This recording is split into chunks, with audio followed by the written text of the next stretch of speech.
Yo, mga doon, nandito na naman tayo, no? Mangunguha tayo ulit ng ube, no? Habang hindi pa masyadong lumalamig kasi lalamig na bukas. So, nandito na yung ating green basket. Andito yung ating ube. Ayan na siya, oh. Medyo patay na siya dito. Pero gusto ko ring makakuha ng ube. Wala lang, ang sarap mamitas ng ube. Ito, pananim lang. Pero kung tutuusin mga do, ngayon ko lang naisip yung technique. Ibabaon mo pala yung ito.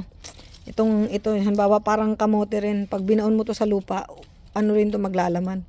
Next year gawin natin yan, but as of now, mangunguha tayo ng bunga niya. Kakatuwa kaya manguha ng ito, yung bublets ng ube, pananim mo next year.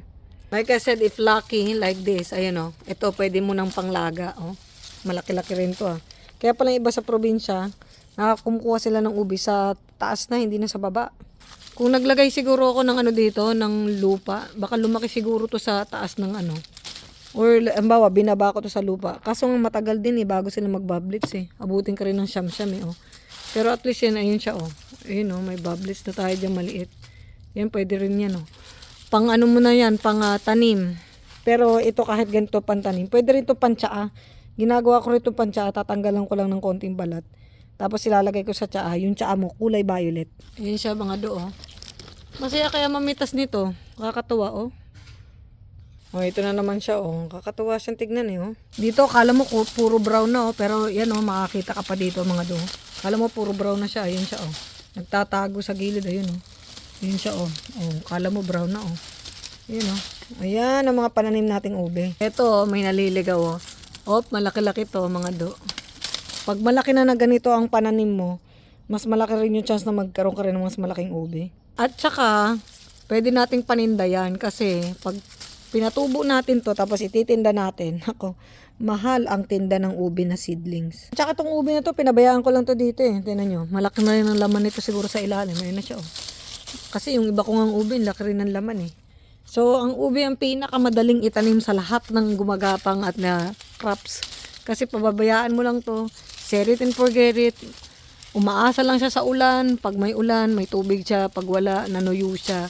Pero ngayon kasi malamig, kaya lang siya nanuyo. Pero kung siguro hindi malamig, ay wala to. Tuloy-tuloy nga pagbunga nito. Tuloy-tuloy lang to. Try nyo magtanim ng ube, walang kahirap-hirap. Kumbaga yung sinasabi lang, para kang unggoy na nagtanim. Ito yun. Ito yung halaman na para kang unggoy. As in, abangan mo na lang siya kung kailan siya Ayun, ang laki ng ube sa unahan Dumadami na yung pananim natin Ayun, nakita ko Brown na siya pero siya, aray ko.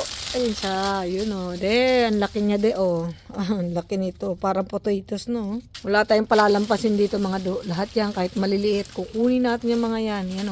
Kahit ganyang kaliliit yan, tumubo man siya sa hindi. At least marami tayong chances na magkakaroon tayo ng maraming seedlings. Kung tumubo siya, okay. Kung hindi, ay okay pa rin. Kasi bakit kanyo? At least, meron tayong pananim. Kumbaga, buto pa rin yan. Hindi man siya lumaki ng ganon, pwede natin itong mabenta na pambenta na pananim. Mahal ang pananim ng ube. So, kung hindi tayo makabenta ng laman, yung seedling ang itatanim natin. Kaya mangungulekta tayo ng seeds ng ube. Ayun na siya Hindi natin papalampasin yan, sayang Medyo marami-rami tayong nakolekta mga Kaya hindi porke patayan ng ganyan, wala tayong mapipera dyan. May mapipera pa rin tayo dyan. Dahil mahal yan. Nakabili ako ng ganyan, ng mahal Bawi-bawi lang. Lalong mas mahal ngayon kasi mas mahal ang inflation sa tindahan ng mga ube.